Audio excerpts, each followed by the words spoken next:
না, এই জন্য রাত থেকে নেওয়া শুরু করে। এই রাত থেকে শুরু করে কালকে 12টার আগ পর্যন্ত সমস্ত হাজী সাহেবের আরাফাতের ময়দানে। ওই দিন আমি আরাফাতে থাকতে পারলাম না, কিন্তু দেশে বসে রোজা রাখলাম। তা আমার কি হবে? আল্লাহ তাআলা 2 বছরের গুনাহ মাফ করে দেবেন। এখন আরাফাতের দিন সহজ কথা, তো যেদিন হাজিরা আরাফাতে সেদিন আরাফাতের দিন।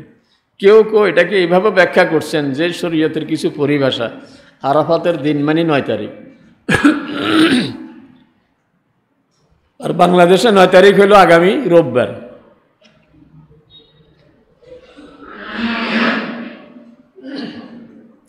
বাংলাদেশে আরাফাতের দিন মানে 9 তারিখ আগামী রোববার। আমরা এক কাজ করি, আগামীকালকে রাখবো, রোববারও রাখবো, তাইলে তো আর সওয়াব থেকে বঞ্চিত হবো না। এবং হুজুররাজ ঠেলাঠেলি যাই করুক, আমি কিন্তু সওয়াবের ভাগী, পারবো না ইনশাল্লাহ।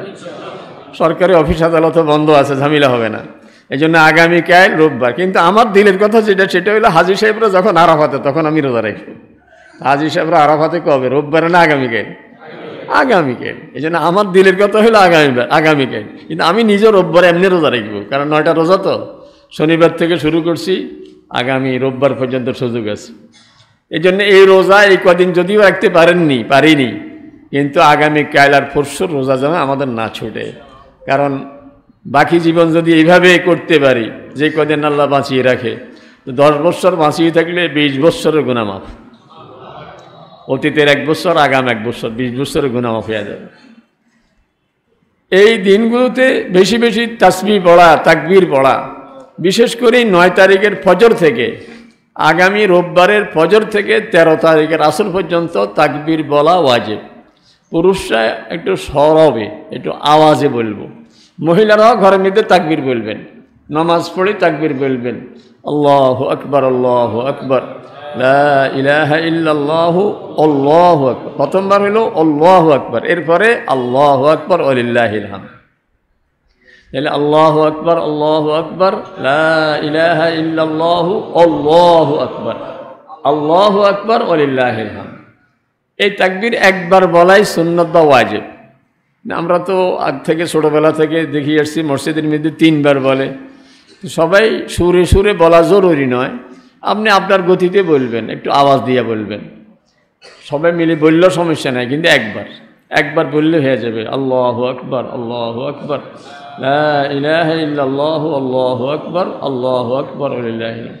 জামাতের সাথে পড়লেও, একা পড়লেও, আপনি ঘরে একা নামাজ পড়ছেন, তখন আপনি তাকবীর বলবেন, আল্লাহু আকবার, আল্লাহু আকবার। এই কয়দিন তাকবীর তো শুধু নামাজে নয়, সাহাবায়ে কেরাম তো আব্দুল্লাহ ইবনে ওমর রাদিয়াল্লাহু তাআলা আনহুমা, উনি তো বাজারে গিয়ে হাঁটি হাঁটি সবাইকে শুনে তাকবীর বলতেন। এই কয়দিনে একবারে 1 তারিখ থেকে শুরু করি 9 তারিখের 13 তারিখের আসর পর্যন্ত, এই প্রতিদিনই উনি তাকবীর বলতেন। কাজে এই দিনের আমলের মধ্যে একটা হলো তাকবীর বেশি বেশি বলা, এটা চেষ্টা করব। আরেকটা হলো রাসূল সাল্লাল্লাহু আলাইহি ওয়াসাল্লাম বলেন যে কোরবানির দিনে কোরবানির চেয়ে উত্তম কোনো আমল নাই। 10 তারিখ, আগামী সোমবার 10 তারিখ, সবচেয়ে উত্তম আমল হলো কোরবানি দেওয়া। রাসূল সাল্লাল্লাহু আলাইহি ওয়াসাল্লাম বলেন, সাহাবায়ে কেরাম জিজ্ঞাসা করছেন যে কোরবানি দিলে আমরা কি পাবো? তো রাসূল সাল্লাল্লাহু আলাইহি ওয়াসাল্লাম বলছেন যে প্রতিটি পশমে তোমাদের এক একটা গুনাহ মাফ হয়ে যাবে। আপনি গরু দিয়ে কোরবানি দিচ্ছেন, ছাগল দিয়ে কোরবানি দিচ্ছেন, পশম যতটা হবে ততটা গুনাহ আপনার জিন্দেগির মাফ হয়ে যাবে। এবং রাসূল সাল্লাল্লাহু আলাইহি ওয়াসাল্লাম বলেন যে এই কোরবানি তোমাদের বাহন হইয়া উঠবে কিয়ামতের ময়দানে, এবং উঠবে যে ইন্নাহু লাতাতি ইয়াউমাল কিয়ামাতি বিআজলাফিহা ওয়া আশআরিহা ফাতাইয়িবু বিহা নাফসা। কাজে কোরবানির পশু কিয়ামতের দিনে আরও মোটা শিং, আরও মোটা পা, আরও বেশি পশম, মানে আরও তরুতাজা হইয়া, আরও বেশি মোটা তাজা হইয়া কিয়ামতের দিনে হাজির হয়ে যাবে। এবং কিয়ামতের দিনে ফাইন্নাহু মাতায়াকুম, আল্লাহ রাসূল সাল্লাল্লাহু আলাইহি ওয়াসাল্লাম বলেন এটা তোমাদের বাহন হবে কিয়ামতের দিনে। কাজেই যাদের উপরে কোরবানির দিন সকালে মানে নেশাব পরিমাণ 52.5 ভরির উপর দাম, ধরেন কমপক্ষে 70,000 টাকা, যার ঘরে 70,000 টাকা ঈদের দিন সকালে আসে, ওনার জন্য কোরবানি দেওয়া ওয়াজিব।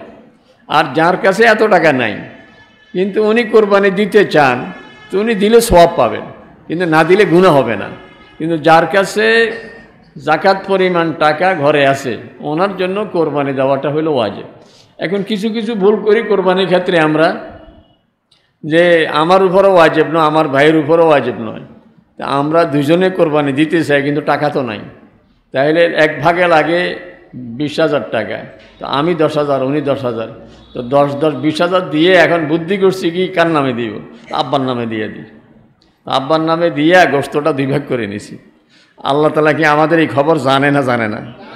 তাহলে কোরবানি 7 ভাগে হবে, 7 শরিকে হবে। তো এখানে আমারটা যখন মানে হাফ হাফ হয়ে গেছে, তো বাকি 6 ভাগ রয়েছে, ওটা তো 6 দ্বিগুণে 12 হয়ে গেছে, 14 ভাগ হয়ে গেল। কোরবানি সর্বোচ্চ 7 ভাগে, আমারটা হয়ে গেল, আমার কারণে হয়ে গেল 14 ভাগে। এই জন্য এরকম পলিসির দরকার নাই, কিন্তু আপনার উপরও ওয়াজিব। আবার অনেকে এই সেদিন একজনে প্রশ্ন করছে যে বাবাই প্রশ্ন করছে যে আমার ছেলের উপরে কোরবানি ওয়াজিব, এখন সে আমার নামে দিতে চায়, আমার এই ভাগে দিতে চায়। তা আমি বললাম যে কেন? হেডটা কয় হে যে বাপ আমি জীবিত থাকতে আমার ছোটো করতে চায় না আর কি।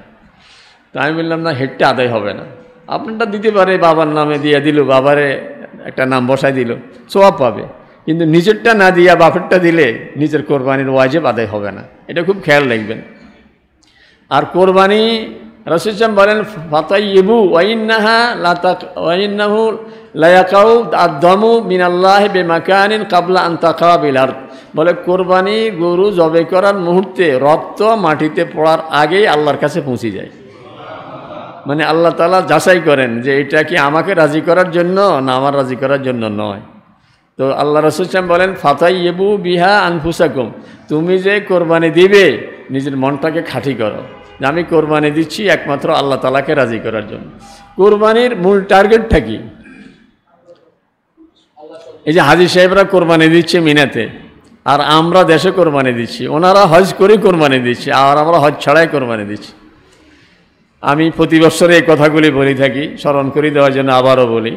মানে হাজী সাহেবরা দেশ থেকে ঢাকা থেকেই রওনা দিয়েছেন, লব্বাইক আল্লাহুম্মা লব্বাইক বলতে বলতে মক্কা শরীফ গেছেন, বাইতুল্লাহ শরীফ তোয়াফ করছেন, খুব কাঁদছেন, সাফা মারওয়া সাড়ি করছেন, খুব কেঁদেছেন, কিন্তু আল্লাহ তাআলার পক্ষ থেকে যেন বলা হচ্ছে যে তুমি কাঁদতেছ, এত গুনাহ করি এখন আসছো আমার কাছে, এই 50 বছর গুনাহই করছো, এমন কোন গুনাহ যেটা তুমি করনি, এখন আমার কাছে কাঁদছো?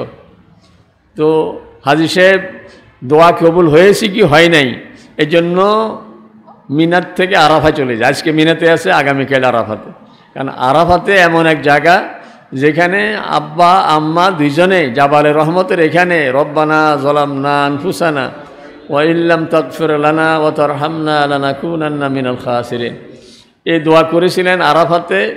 আর আল্লাহ তাআলা বলেন ফাতালাক্কা আদামু মির রাব্বিহি কালিমাতিন ফাতাবা আলাইহি, এই দোয়াটাও আদম আলাইহিস সালামকে আমি শিখিয়ে দিয়েছি, তবে সরাসরি ওহির মাধ্যমে নয়, আমি ওনার দিলে দিয়ে দিয়েছি যে এইভাবে দোয়া করেন। দোয়া করছে যখন, সাথে সাথে আমি তওবা কবুল করে নিয়েছি। এই জন্য হাজী সাহেব আরাফাতের ময়দানে গিয়ে যখন রব্বানা যালামনা বলে, দেশের রব্বানা যালামনা আর আরাফাতের ময়দানের রব্বানা যালামনা একরকম হয় না। কারণ আরাফাতের ময়দানে যখন রব্বানা যালামনা বলে যে আবেগ সৃষ্টি হয়, দেশে ওই আবেগ আসে না।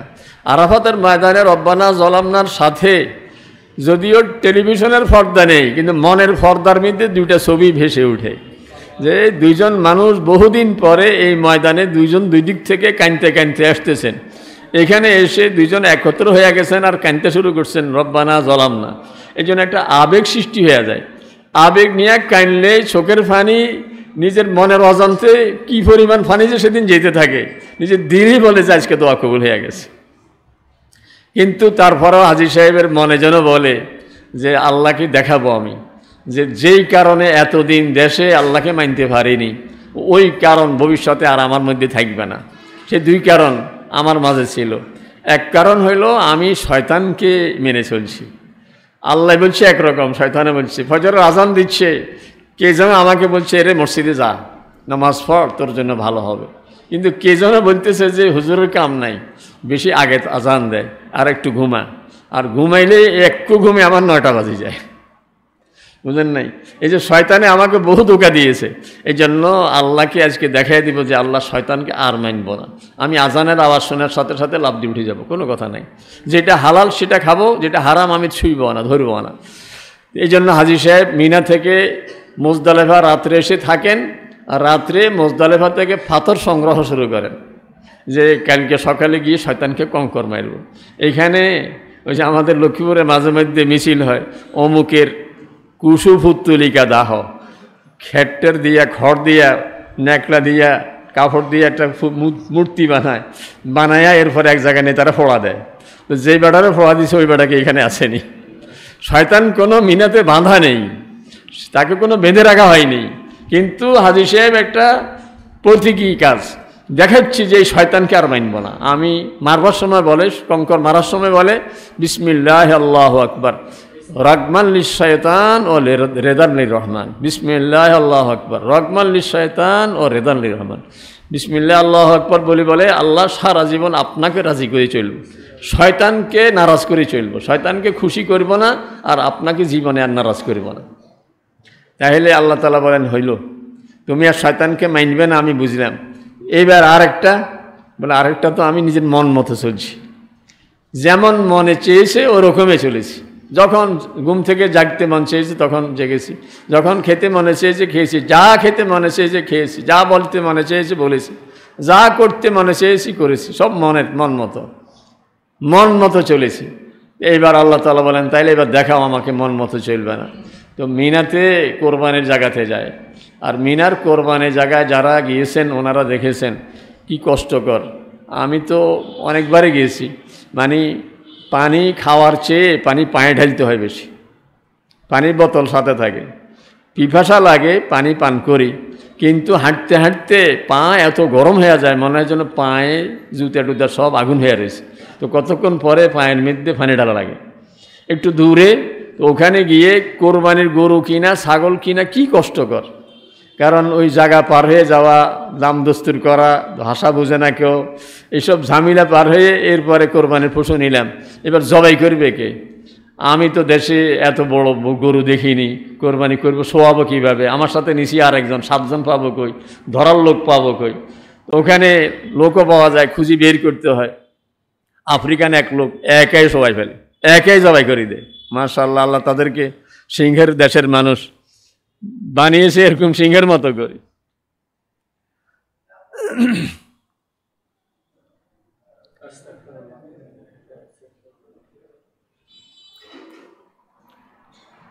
এখন কোরবানি হয়ে গেল, এই যে 7 শরীকে কোরবানি দিলেন, 5000 রিয়াল দিয়ে কিনলেন। 5000 রিয়াল মানে কত? 1000 রিয়াল মানে 30,000, তো 5000 রিয়াল মানে 1.5 লাখ। 1.5 লাখ টাকা কোরবানি দিলেন, এক টুকরা গোস্ত আনতে পারেননি, কারণ আপনার শরীরের যে অবস্থা, আপনার জান বাঁচায় আসাই তো মুশকিল। আর কোরবানি গোস্ত এনে বাই করবেন কি? আপনার মিনার তাবুতে আপনাকে তো পাখাইতে দিবে না, আপনাকে সাথে চুলাও নিতে দেয় নাই, এসব রাখি আসছেন। সেদিন কোরবানির মূল জিনিসটা বুঝে আসবে যে কোরবানি তো গোস্ত খাওয়ার জন্য না। মিনাতে তো এত 1.5 লাখ টাকার গরু কোরবানি দিলাম, এক টুকরাও পাইনি, তো কোরবানিটা কি? কোরবানি তো গরু কোরবানি নয়, গরুর গরুত্ব, গরুর পশুত্ব, পশুত্বের কোরবানি। আমার ভিতরে তো পশুত্বের ভাব আছে, আমি তো আমার মন মতো চলেছি বহুত, যারে আল্লাহ তাআলাকে দেখাই দিচ্ছি যে আল্লাহ আর মন মতো চলবো না, বাকি জীবন আপনার মর্জি মতো চলবে। তো ওখানে যেরকম কোরবানির উদ্দেশ্য, দেশও কোরবানির উদ্দেশ্য এইটাই, আসলে গোস্ত খাওয়ার জন্য কোরবানি নয়।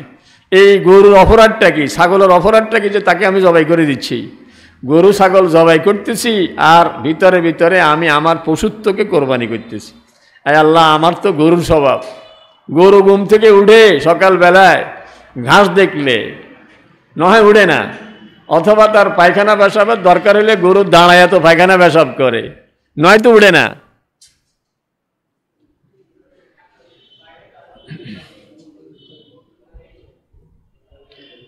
আমিও তো এরকমই, সকালবেলায় ঘুমিয়ে রয়েছি, বিবি নাস্তা নিয়ে হাজির, বলতেছে যে উঠেন, নাস্তা টেবিলে, ডাইনিং টেবিলে নাস্তা দিয়েছি, আমি উঠি না। এরপর আসি বলতেছে যে চা ঠান্ডা হয়ে যেতেছে। তো এবার না উঠি পারি না, কারণ চাটা তো ঠান্ডা খাওয়া যাবে না, গরম গরম খাওয়া দরকার, কিছু শখও আছে। তাহলে আমি গরু যেরকম ঘাস দেখলে উঠে, আমি তো নাস্তা দেখি না উঠছি, আমার উঠাতে তো গরু মার্কা হয়েছে। মাঝে মধ্যে বিবি আসছেন আমাকে ঘুম থেকে উঠাইতে, উঠি দেখেছে মাশাআল্লাহ আজকে উনি উঠানোর আগে আমি উঠে গেছি। ভাবছে যে কী রে এত ভালো হয়ে গেলো কেমনে, আমাকে খুঁজতেছে, দেখে যে আমার স্যান্ডেলটা ওয়াশরুমের বাইরে। তো বুঝছে যে ওনার একটু চাপ পড়ছে, পায়খানা পেশাবের জরুরতে উনি উঠছে। তাইলে আমি তো আমার গরুর মতো যেটা পায়খানা পেশাবের জরুরতে উঠে না, শোয়ার থেকে উঠে না, কিন্তু আমার তো উঠার দরকার ছিল, মসজিদের আজানের সাথে সাথে উঠে যাওয়া উচিত ছিল। এই জন্য আমি কোরবানি করি, দেখাচ্ছি আল্লাহ তাআলাকে যে আল্লাহ পশুর মতো চলা আর চলবো না, আমি মানুষের মতো চলা চলবো, আমি একজন মুমিনের মতো চলা চলবো, আমি মুহাম্মদুর রাসূলুল্লাহ সাল্লাল্লাহু আলাইহি ওয়াসাল্লামের উম্মতের চলার মতো চলা চলবো। এই জন্য কোরবানির উদ্দেশ্য ঠিক করে নিই। কোরবানি আল্লাহ তাআলা বলেন লা ইয়ানালাল্লাহু লুহুমুহা ওয়ালা দিমাউহা ওয়ালাকিন ইয়ানালুহুত তাকওয়া মিনকুম। কোরবানির গোশত, কোরবানির রক্ত এগুলি কোনো আল্লাহর কাছে যায় না। কোরবানির গোশত তো তোমরাই খাও, রক্ত তো এই জমিনেই পড়ে থাকে, কিন্তু আল্লাহ তাআলা তোমাদের দিল দেখেন, তুমি কোন উদ্দেশ্যে কোরবানি করেছো। আমাদের কোরবানির একমাত্র উদ্দেশ্য যেন হয় কুল ইন্না সলাতি ওয়া নুসুকি ওয়া মাহইয়ায়া ওয়া মামাতি লিল্লাহি রাব্বিল আলামিন লা শারীকা লাহ। আমার সকল ইবাদত হবে একমাত্র আল্লাহ তাআলাকে রাজি করার জন্য। তাইলে কোরবানির এখনো সামনে সময় আছে, গরু কিনেছি বা কিনবো, ছাগল কিনেছি বা কিনবো, উদ্দেশ্য ঠিক করে নেই। উদ্দেশ্য হবে একমাত্র আল্লাহ তাআলাকে রাজি করার জন্য আমি কোরবানি দেব। আর কোরবানি দেওয়ার মুহূর্তে গরুর গলায় ছুরি দিয়ে মনে মনে ভাববো যে আমি আমার নফসের গলায় ছুরি দিয়ে দিয়েছি, আমি আর মন মতো চলবো না। কাজে কোরবানির পর থেকে আমার চাল চলন এটা যেন একটু ব্যতিক্রম হয়ে যায়, ধরন যেন পাল্টিয়ে যায়, যে আমি এখন আগের মতো আর মন মতো চলি না। কথা বলতেও হুঁশিয়ার, চলতেও হুঁশিয়ার, ঘুম থেকে উঠার ক্ষেত্রেও হুঁশিয়ার, ঘুম যাওয়ার ব্যাপারও হুঁশিয়ার। আমি যখন তখন ঘুমাই না, আমার ঘুমারও নিয়ম থাকবে। রাসূল সাল্লাল্লাহু আলাইহি ওয়াসাল্লাম এশার পরে গল্পগুজব পছন্দ করতেন না। কারণ যে লোক এশার পরে গল্প করে, আপনি এশা পরে ঘরে ফিরতে ফিরতে তো 9টা বাজে। আর সবচেয়ে ভালো হলো এশার আগে খেয়ে নেওয়া। ডাক্তার সাহেবদের সাথে পরামর্শ করবেন, দেখবেন এটাই বলবে যে এশার আগে খেয়ে নেবেন। আমি 2020 সনে কোরিয়ায় ছিলাম 10 দিনের জন্য, সাউথ কোরিয়ায়। তো ওখানে ঘুরতে যেতাম, দু এক জায়গায় ওরাই নিয়ে যেত। সন্ধ্যার পরে ভাবতাম যে একটু চা খেয়ে নি কোথাও, তো বলতাম যে কোনো একখানে ঢুকি চা খেয়ে। বললো সন্ধ্যার পরে কোনো হোটেল খোলা নাই, পুরা কোরিয়া সন্ধ্যার পরে কোনো হোটেল খোলা নাই। ওই দেশের মানুষ সন্ধ্যার পরে খায় না, ওদের কাছে, ওদের দেশে মুসলিম নাই ইসলাম আছে, মুসলিম নাই ইসলাম আছে। ওরা ইসলামের নিয়ম কানুনগুলি ওরা খুঁজি খুঁজি, কারণ ওরা জানে যে আল্লাহ আল্লাহ রাসূল যা শিখিয়েছেন ওইটাই মানুষের জন্য কল্যাণকর। আমি অবাক হয়ে গেছি, কিরে এটা তো ইসলামের নিয়মে না, সন্ধ্যার পর ওরা খাবে না, সন্ধ্যার আগে খাওয়া শেষ। এই জন্য আমরা তো এশার পরে খাই, খাইতে খাইতে রাত 12টা বাজে, গল্প করতে করতে 2টা বাজে, আর ফজর জামাত পাবো কীভাবে, নামাজও তো পাবো না। এই জন্য শোয়ার ক্ষেত্রেও আমি নিজের মন মতো আর শোব না, আমি যথাসম্ভব তাড়াতাড়ি শুয়ে পড়ব। আবার নিয়ত করে শুব যে রাত্রে তাহাজ্জুদ পড়ব। তাহাজ্জুদ পড়ার নিয়ত করে যদি শুই আমি আর তাহাজ্জুদ পড়তে নাও পারি, আল্লাহ তাআলা আমাকে তাহাজ্জুদ পড়ার সওয়াব দিয়ে দিন, কারণ আল্লাহ তাআলা তো দিল দেখেন। তো এই নিয়তের জন্য একটা বুদ্ধি শিখিয়ে দিই, সেটা হলো আপনার নাম আপনি বলবেন, কারণ আপনার সাথে একজন ফেরেশতা আছেন আপনার নামে নাম, ওই ফেরেশতার নাম আপনার নাম এক নামে নাম। আপনি শুধু ওই ফেরেশতাকে বলি শুইবেন যে ভাই আমাকে 3টার সময় উঠিয়ে দিই, আপনার নাম বলবেন। আপনি আবার আমার নাম বলেন না, তখন আমি বলবো ভাই হারুন আমাকে উঠিয়ে দিই, আপনি আবার ভাই হারুন বলেন না, আপনি আপনার নামে বলবেন। আপনি পরীক্ষা করে দেখেন মোবাইলের অ্যালার্ম, ঘড়ির অ্যালার্ম, কোনো অ্যালার্ম ব্যবহার না করে ফেরেশতাকে বলি শোন, দেখেন উঠেন কিনা, উঠে যাবেন। আমি তো যতদিনই বলি, যখনই বলি আমাকে উঠাইয়া দেয়। এই জন্য নিয়ত করে শুইলে যদি উঠতে নাও পারেন তাহলে তাহাজ্জুদ পড়ার সওয়াব পেয়ে যাবেন। আর ফজরের জামাত, রাসূল সাল্লাল্লাহু আলাইহি ওয়াসাল্লাম বলেন এশার নামাজ আর ফজরের নামাজ, 2 নামাজ যদি কেউ জামাতে পড়ে, সারা রাত তাহাজ্জুদ পড়ার সওয়াব তার আমলনামার মধ্যে লেখা হয়ে যাবে। এই জন্য আজকে তো আরাফাতের রাত সামনে, হাজী সাহেবরা সব আরাফাতে। আজকের এই নামাজগুলি যেন আমাদের কারো জামাত না ছুটে, এই কয়দিন যেন জামাত না ছুটে। তাকবীর পড়া শুরু করব রোববার সকাল থেকে, রোববার হবে 9 তারিখ, তাহলে রোববার, সোমবার, মঙ্গলবার, বুধবার, বৃহস্পতিবার বিকাল পর্যন্ত, মানে 13 তারিখ আসর পর্যন্ত এই তাকবীরগুলি বলবো, একটু আওয়াজ দিয়ে বলবো। পুরুষরা, মহিলারাও ঘরে তাকবীর বলবে, ওরা নীরবে বলবে, স্বরে নয়, অনুচ্চ স্বরে বলবে। এটা খেয়াল করব। আর আগামীকাল আর পরশু আর বাকি দিন যদি নাও পারি, তাহলে এই 2 দিনের রোজা যেন আমাদের না ছুটে। আগামীকাল হইল মানে যেটা আমার দিলের কথা বললাম, আরাফাতের দিন আগামীকাল। আর হাদিসে আসছে সিয়ামু ইয়মে আরাফা, 9 তারিখের রোজার কথা না বলে আল্লাহ রাসূল বলছেন আরাফাতের দিনের রোজা। তারপরও ওলামায়ে কেরামের কেউ কেউ যেহেতু 9 তারিখ বলেন, এই জন্য আমাদের দেশের 9 তারিখ আগামী রোববার, সেটাও রাখেন, তাহলে আপনি সওয়াব থেকে তার বঞ্চিত হবেন না। 2টা রাখলে তার অসুবিধা নেই। তাই রোজা রাখার চেষ্টা করব। আর কোরবানির গোশত এটা 3 ভাগ করাটা সুন্নত। 1 ভাগ গরিব মিসকিনের জন্য, 1 ভাগ আত্মীয় স্বজনের বাড়িতে পাঠিয়ে দিবেন বা তাদেরকে দাওয়াত দিয়ে খাওয়াবেন, আর 1 ভাগ নিজেরা খাবেন। আপনি খেয়াল করবেন ইদানিং রাস্তা দিয়ে কি যায় বেশি? ফ্রিজ, দেখছেন? মানে এখন প্রায় রোডে আপনি খেয়াল করলে দেখবেন যে নতুন নতুন ফ্রিজ যাচ্ছে। মানে কোরবানি আসলে আমাদের ফ্রিজ কিনা বাড়ি যায়, মানে গোশত সব। সেদিন এক বাসায় গেছিলাম, গত কী বারে জানো, এই 2-3 দিন আগে। তো খাওয়ার শেষ পর্যায়ে বললো যে হুজুর, যে গোশত দিছি এটা গতবারের কোরবানি গোশত। আমি বললাম যে মনে হয় ফ্রিজ খালি করতে হবে, না হয় আরও থাকতো। এইভাবে বললাম যে ফ্রিজ মনে হয় খালি করা লাগবে, এই জন্য এটা বের করছেন, না হয় আরও থাকতো। পারে না আরও রাখে না।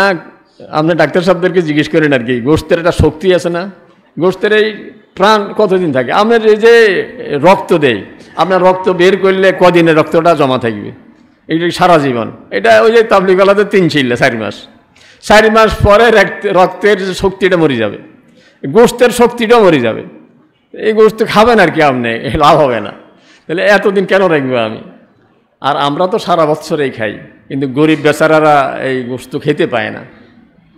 এই জন্য নিজের আশপাশে যারা কোরবানি দিতে পারে না, কিছু লোক আছে হেঁটে হেঁটে গোশত উসুল করে, আদায় করে, বা কি বলে এই খুঁজতে থাকে, এরা পায়।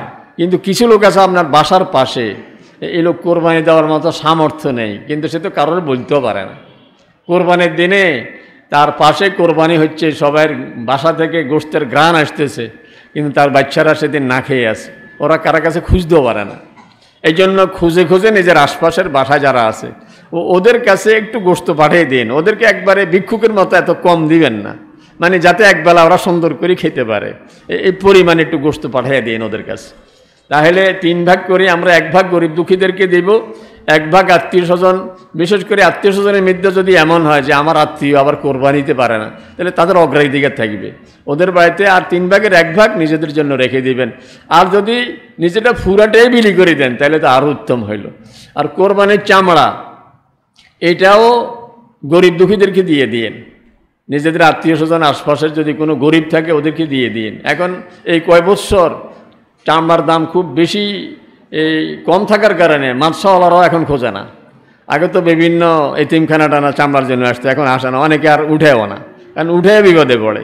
তারপরেও কোনো মাদ্রাসা যেখানে এতিমখানা আছে, আমরা নিয়ত করব মাদ্রাসায় দেই নাই, মাদ্রাসায় হুজুরদেরকে পাঠিয়ে দিচ্ছি, যেহেতু এতিমখানা আছে, এতিমদের জন্য, গরিবদের জন্য দিব আমরা। তাহলে নিয়ত হলো মাদ্রাসার জন্য না, মাদ্রাসা কোনো ঘর করার জন্য না, মাদ্রাসার হুজুরদের বেতন দেওয়ার জন্য না। আমরা চামড়াটা দিচ্ছি মাদ্রাসায়, হুজুরা দায়িত্ব নিয়ে আমাদের পক্ষ থেকে গরিব ছাত্রদেরকে দিবে।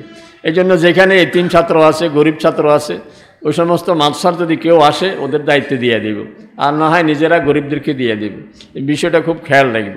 আর কোরবানির যে বিষয়টা ভুল করি আমরা, সেটা হলো যারা গোশত কাটে, আমরা এদেরকে গোশত একটু বাড়াইয়া দিয়ে খেয়ালে যে ওরা তো গোশত কুটছে, এই জন্য ওদেরকে গোশত দিয়ে দিলাম। আর এই কোরবানি বাবদে কোনো পারিশ্রমিক কোনো টাকা ওদেরকে দেই না, এটা কিন্তু আমাদের কোরবানি সম্পূর্ণ নষ্ট হয়ে যাবে। পারিশ্রমিক তাকে ভিন্ন দিয়ে দেই, ঠিক করিনি যে সে সকাল থেকে 4 ঘন্টা 5 ঘন্টা আমার এখানে কাজ করলো, তারা যদি 5 জন হয়, প্রতিজনে সর্বনিম্ন কত না হইলে নয়, যেমন 500 টাকার নিচে আমরা 100 টাকা দিলে কেটে হলো নাকি? তো একটা সর্বনিম্ন হার যেটা কমপক্ষে ওইটা, বা একটু কথা বলে নেন ওদের সাথে যে তোমরা কজন আসছো, আমি কিন্তু 500 টাকা বেশি দিব না, জন প্রতি 500 টাকা পাইবা, তোমরা এবার কাজ করো। আর যাওয়ার সময় গোশত যেটা দিব এটা আমি ফিসাবিল্লাহ দিব, গোশত কিন্তু পারিশ্রমিক হিসাবে দিব না, ওদেরকে বলি রাখবো। হ্যাঁ, যাওয়ার সময় যেহেতু ওরা গরিব মানুষ, ওরা 10 খানে আর যেতে পারেনি, সব গরিবদেরকে যে পরিমাণ দিয়েছি এদেরকে একটু বাড়াইয়া দিই, কিন্তু টাকাটা আলাদা দিয়ে দিব।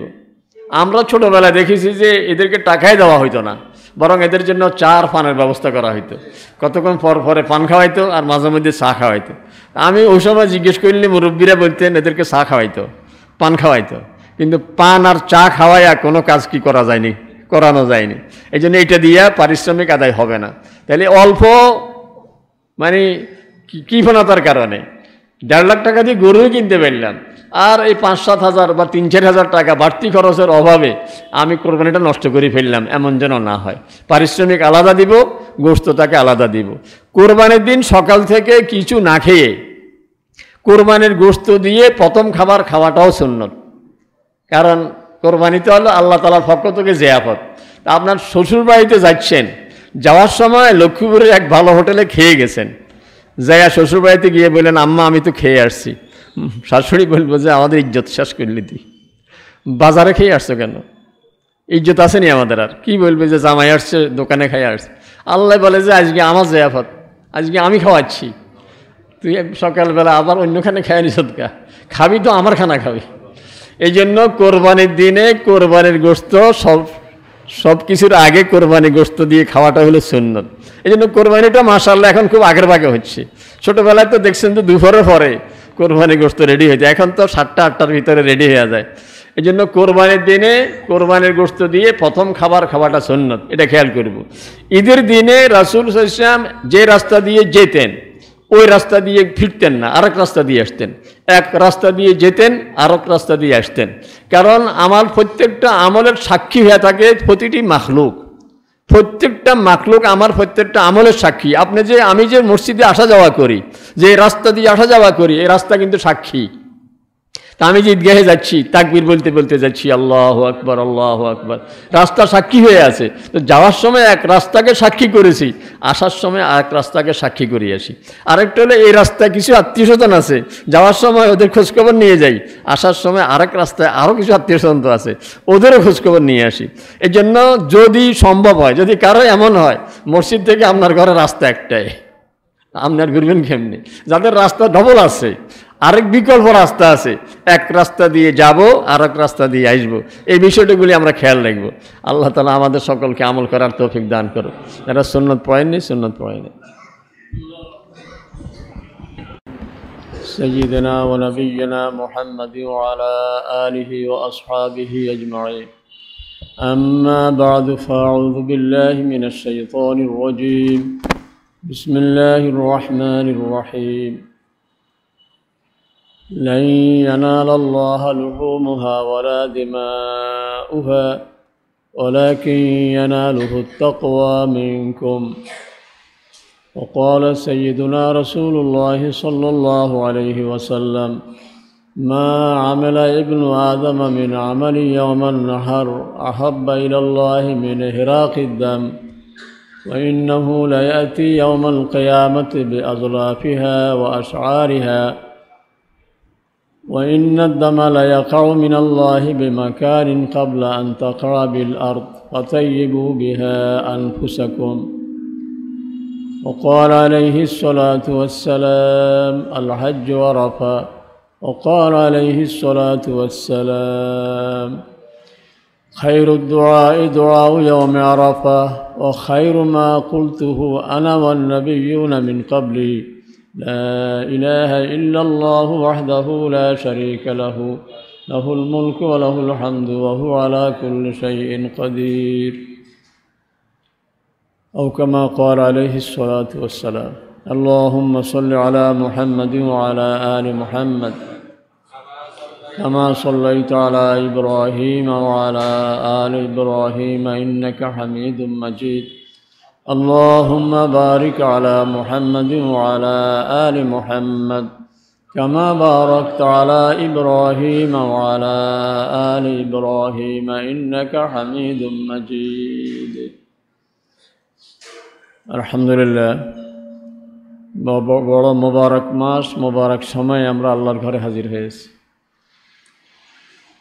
সারা পৃথিবী থেকে হাজী সাহেবদের যে সমস্ত কাফেলা এবছর হজের জন্য আল্লাহর ঘরে গিয়েছেন, আজকে সবাই মিনাতে অবস্থান করতেছেন। 40 লক্ষ বা 50 লক্ষ যত হাজী সাহেব আছেন সবাই আজকে অবস্থান করতেছেন মিনাতে। সবাই লব্বাইক বলতেছেন। আর হাদিসে আসছে হাজী সাহেবদের লব্বাইকের সাথে পৃথিবীর প্রতিটি ধুলাবালি, পাহাড়, নদী, নালা সব কিছু তাদের সঙ্গে লব্বাইক বলতে থাকে। যারা হজে গিয়েছেন দেখেছেন যে এ সময় খোলা হেলিকপ্টারগুলো বিভিন্ন চ্যানেলের ওগুলো একবার নিচ দিয়ে যায়। ওরাও এহরাম পরা, যারা টিভির ক্যামেরাম্যান যারা, ওদেরকেও দেখা যায় ওরা যে ভিডিও করতেছে। তো মনে হয় যেন আসমানও লব্বাইক, কারণ ওরাও এহরাম পরা। তো সারা দুনিয়ায় এহরামের ধ্বনি, লব্বাইকের ধ্বনি প্রতিধ্বনিত হচ্ছে, লব্বাইক আল্লাহুম্মা লব্বাইক, এই আওয়াজ হচ্ছে সারা দুনিয়ায়।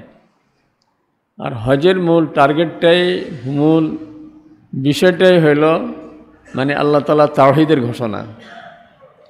কারণ হাজী সাহেব এখান থেকে শুরু করে লব্বাইক আল্লাহুম্মা লব্বাইক, কারণ একজন মুমিনের সবচেয়ে বড় চালান হইল তাওহীদ, যে আমি আল্লাহর সাথে কাউকে শরীক করব না। আর এটা যদি নিয়ে যেতে পারে, হাশরের ময়দানে হাজির হইতে পারে, তাহলে নিশ্চিত সে জান্নাতে যাবে। হযরত আবু হুরায়রা রাদিয়াল্লাহু তাআলা আনহু বলেন, একদিন রাসূল সাল্লাল্লাহু আলাইহি ওয়াসাল্লাম আমাদের মাঝেই ছিলেন, আমরা রাসূলকে ঘিরেই বসা ছিলাম। হযরত আবু বকর, ওমর রাদিয়াল্লাহু তাআলা আনহুমা সহ আরও গুরুত্বপূর্ণ সাহাবায়ে কেরাম সহ আমরা বসা ছিলাম। এর মধ্যে রাসূল সাল্লাল্লাহু আলাইহি ওয়াসাল্লাম হঠাৎ করে উঠে গেছেন। আমরা ভাবছি যে কোনো হাজত সারার জন্য, নিজের ব্যক্তিগত জরুরত সারার জন্য গেছেন, কিন্তু দেরি হওয়াতে আমরা একটা টেনশনে পড়ে গেছি যে রাসূল আমাদের অজান্তে আমাদেরকে রেখে একাকী কোথাও গিয়ে কোনো বিপদে পড়লেন নাকি। সবার মধ্যে একটু পেরেশানি কাজ করেছে। আবু হুরায়রা রাদিয়াল্লাহু তাআলা আনহু বলেন, তবে পেরেশানির প্রভাব সর্বপ্রথম আমার মধ্যে পড়ছে, এই জন্য আমি উঠে গেছি। আগে আমি উঠি খুঁজতে শুরু করছি, জিজ্ঞেস করতে শুরু করছি যে আল্লাহ রাসূল সাল্লাল্লাহু আলাইহি ওয়াসাল্লাম কোন দিকে গেছেন। তো পরে আন্দাজ করতে পারছি যে এটা বাগানে ঢুকছেন, কিন্তু বাগানে ঢুকার কোনো রাস্তাই আমি দেখি না, দরজাটা লাগানো। তো আমি একটা পানির ড্রেন ছিল, পানির নালা ছিল, তো ওইটার ভিতর দিয়া শিয়ালের মতো নিজকে একটু গুটিয়ে, একটু জড়সড় হইয়া শিয়ালের মতো হয়ে আমি ঢুকছি ভিতরে।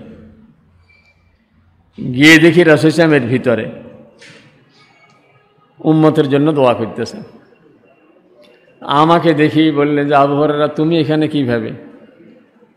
বললাম যে ইয়া রাসূলুল্লাহ, আপনি তো আমাদের মাঝে ছিলেন, হঠাৎ করে চলে আসছেন, আমরা ভাবছি যে জরুরত সারতে গেছেন, এখন দেরি হওয়াতে সবাই পেরেশান হয়ে গেছি। তো আমার মধ্যে এটার অ্যাকশন প্রভাবটা একটু বেশি পড়ছে, এই জন্য আমি সবার আগে উঠে চলে আসছি। কয় যে যাও, আল্লাহর পক্ষ থেকে আমার দোয়ার পরে একটা ঘোষণা পেয়েছি, আমি সুসংবাদ পেয়েছি, সেটা হলো আমার উম্মত শিরক মুক্ত অবস্থায় যদি মরতে পারে নিশ্চিত জান্নাতে যাবে। তুমি এই খবরটা সবাইকে শোনাই দাও।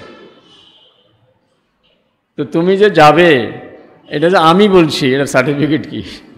ধরো আমার জুতা জোড়া নিয়ে যাও, সাথে রাসূল নিজের জুতা দিয়ে দিয়েছেন, এটা একটা সার্টিফিকেট হিসাবে, যেটা যে রাসূল সাহেবের কাছ থেকে উনি আসছেন। এটা কী করি উনি বুঝাবেন সবাইকে। তো উনি বলেন যে আমি এই রাসূল সাহেবের ওখান থেকে আসতেছি, এই বাগানের বাইরে গেছি, এর মধ্যে ওমর রাদিয়াল্লাহু তাআলা আনহুর সঙ্গে দেখা। আমি একটা সুসংবাদ যে যদি লা ইলাহা ইল্লাল্লাহ বলে আর এই কথার উপরে থাকে নিশ্চিত সে জান্নাতে যাবে। এটা ওনাকে প্রথম শুনেলাম। শোনানোর সাথে সাথে উনি আমার একটা ধাক্কা মারছে, আমি একবারে পাশার উপরে ভর করি পিছন দিকে পড়ে গেছি। আমি রাসূল সাহেবের কাছে আবার গেলাম, ওমর রাদিয়াল্লাহু তাআলা আনহু পিছে পিছে গেছেন। আমি গিয়ে বললাম, ইয়া রাসূলুল্লাহ, আপনার সুসংবাদটা দেওয়ার জন্য আমি সর্বপ্রথম ওনাকে পেয়েছি, ওনাকে বলছি, তো উনি আমাকে এইভাবে ধাক্কা দিয়েছে, আমি এখন পড়েই গেছি। ওমর রাদিয়াল্লাহু তাআলা আনহু বলতেছেন, ইয়া রাসূলুল্লাহ, সুসংবাদ ঠিক আছে, কিন্তু এই সুসংবাদ দিলে তো মানুষ মনে করবে যে আর আমল লাগবে না, খালি লা ইলাহা ইল্লাল্লাহ পড়লে চলল। তো আল্লাহ রসুল হযরত আবু হুরায়রাকে বললেন, আবু হুরায়রা তাইলে থাক, আমি বুঝাইতে চাইছি এক কথা, মানুষ বুঝবার এক কথা, তাইলে সুসংবাদটা এখন দিও না। তো এই হাদিসটা আবু হুরায়রা রাদিয়াল্লাহু তাআলা আনহু জীবদ্দশায় বলেন নাই, কিন্তু ইন্তেকালের আগ মুহূর্তে, যেহেতু রসেমার একটা হাদিস ওনার কাছে আছে, ইন্তেকালের আগ মুহূর্তে বলে গেছেন যে আসলে বিষয়টা হলো শিরক মুক্ত অবস্থায় যদি আমি যেতে পারি তাহলে নিশ্চিত আমি জান্নাতে যাব। এই জন্য হজের মূল টার্গেট, মূল উদ্দেশ্যটাই হইল শিরক মুক্ত ঈমানের পাকাভুক্ত করা। এই জন্য হাজী সাহেব এখান থেকে ঢাকা থেকেই তো ইহরাম বেঁধে ফেলে, বস রওয়ানা দিচ্ছে আর বলতেছে লাব্বাইক আল্লাহুম্মা লাব্বাইক, আয় আল্লাহ আমি আপনার ঘরে হাজির, লাব্বাইক লা শারীকা লাকা লাব্বাইক, আয় আল্লাহ আপনার ঘরে হাজিরা দিতে আসতেছি, আপনি ছাড়া আর কোনো মাবুদ নেই আমার, আমি ভুল করছি যাই করছি, এখন ঘোষণা দিচ্ছি যে আপনি ওয়াহদাহু লা শারীকা লাহু, আপনার কোনো শরীক নেই, সব কিছুর মালিক আপনি, সব কিছুর স্রষ্টা আপনি, সব আবাদত পাওয়ার উপযুক্ত আপনি, সব কিছুতে কুল হু আল্লাহু, সর্বদিক থেকে আপনি একা। যেরকম আপনি আল্লাহ একজনেই, দ্বিতীয় এই নামের কেউ দুনিয়াতেই নেই। আল্লাহ তাআলা বলেন হাল তা'লামু লাহু সামিয়া, তোমরা বলো তো এই নামের কি আর কেউ আছে নাকি? নামে একা, গুণে একা, তার সকল কাজে তিনি একা, সব কাজ তিনি একাই করেন। রাসূল সাল্লাল্লাহু আলাইহি ওয়াসাল্লাম বলেন সবচেয়ে উত্তম দোয়া হলো আরাফাতের দোয়া। আরাফাতের দোয়া সবচেয়ে উত্তম দোয়া, এবং আল্লাহ তাআলা আরাফাতের দিনে একেবারেই আসমানে চলে আসেন, দুনিয়া নিকটবর্তী আসমানে, এবং সেদিন সবচেয়ে বেশি মানুষকে জাহান্নাম থেকে নাজাত দিয়ে দেন। এটা যে শুধু যারা হজে গেছেন তারা না, আমরা যারা বাইরে আছি আমাদেরকেও আল্লাহ তাআলা জাহান্নাম থেকে নাজাত দেওয়ার জন্য একবার আসমানে চলে আসেন সেদিন। আমি যদি এখানে সেদিন একটু আল্লাহর কাছে আবেগ নিয়ে বলতে পারি যে আল্লাহ আমাকে জাহান্নাম থেকে নাজাত দিয়ে দেন, তাহলে কাম হয়ে যাবে। হাজী সাহেবদের দোয়া তো ওখানে হচ্ছে, আর দোয়া তো কিছু পাইকারি দোয়া, কমন দোয়া সবার জন্যে, আল্লাহ সমস্ত মুসলিমিন মুসলিমাত, মোমিনিন মোমেনাত, সারা দুনিয়ার সকল মোমিনকে আল্লাহ মাফ করে দেন, সে দোয়া তো হচ্ছে। আমি যেন সে দোয়ার ভাগী হইতে পারি, এই জন্য এখানে আমার কাজকর্ম, আমার চালচলন যেন ওরকম হয়, দোয়া যেন আমার গায়ে লেগে যায়। এই জন্য এই কয়টা দিন তো এমনিই, গত শুক্রবারে বলছিলাম যে গত শনিবার থেকে, শুক্রবার সন্ধ্যা থেকে শুরু হয়ে গেছে, সন্ধ্যা থেকে শুরু হয়ে গেছে।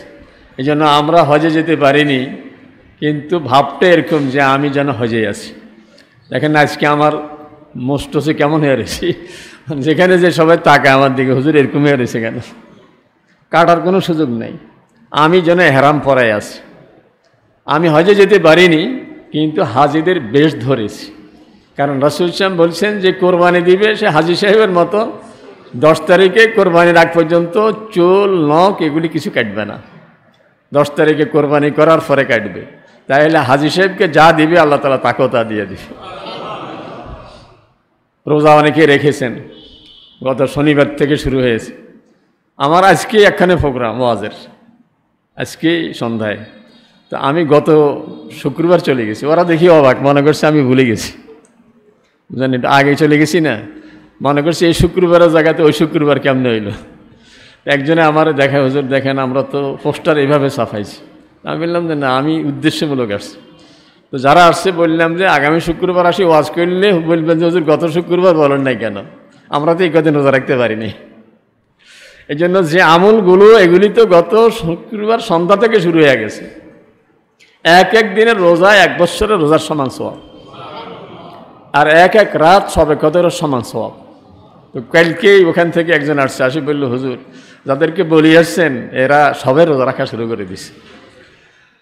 এই জন্য হাজী সাহেবদের সাথে হজে যেতে পারিনি, মিনা আরাফাতে থাকতে পারিনি, কিন্তু এখান থেকে তো আমল কিছু শুরু করে দিছি, যাতে ওদের সকল আমলের কিছু সওয়াবের ভাগ আল্লাহ তাআলা আমাদের অ্যাকাউন্টে দিয়ে দেয়, আমরাও আসি ওনাদের সাথে। কিন্তু সবচেয়ে উত্তম দিন হলো আরাফার দিন। আরাফার দিন সবচেয়ে উত্তম দিন, এবং ওই একদিনের রোজা 2 বৎসরের সমান সওয়াব হয়ে যাবে। 1 বৎসর অতীতের গুনাহ মাফ, আর 1 বৎসর আগাম গুনাহ মাফ। আপনি যদি আগামী 1 বছর বেঁচে নাও থাকেন, মাঝখানে মারা যান, কিন্তু আগাম 1 বছরের গুনাহ মাফ হয়ে যাবে। 1 বছর পিছনের, 1 বছর আগাম, 2 বছরের গুনাহ মাফ হয়ে যাবে। আর হাজী সাহেবরা আরাফাতে থাকবেন আগামীকাল, আজকে রাত থেকেই নিয়ে যাবে হাজী সাহেবদেরকে, কারণ একত্রে এত লোক সকালবেলায় গাড়িতে নিতে গেলে এরা নিয়ে